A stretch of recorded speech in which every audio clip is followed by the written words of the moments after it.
గురిలో గురి లేని యవనస్తుల్ని గురిలో పెట్టడమే. అంతేనా? మిషన్ అంటే విజన్, మిషన్. విజన్ ఉంటే మిషన్ ఉంటుంది. విజన్ లేకపోతే వాక్యం చెప్పబడినట్టు దేవోక్తి లేని ఎడల నరులు కట్టు లేక తిరుగుదురు అని వాక్యం ఉంది. Without vision we wander like a kite చెప్పుకోవచ్చు. అంతేనా?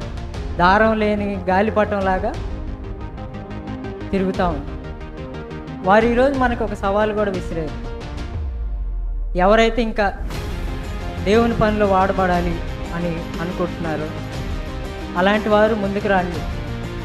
ముందుకు వచ్చి దేవుని పనిలో వాడబడాలి. అది చాలా ముఖ్యమైన విషయం. ఈ లోకంలో ఉన్న ప్రేమకి దేవుని ప్రేమకి ఎంత తేడా ఉంది? నదిలో తోసేసినట్లు ఉంటుంది ఈ లోకంలో ప్రేమ. అంతేనా? దేవుని ప్రేమ పడిపోయే నిన్ను పట్టుకొని లేవనెత్తుతుంది. సో అలాంటి ప్రేమతో వారు పరిచర్య చేస్తున్నారు. వారి కోసం ప్రార్థన చేయండి.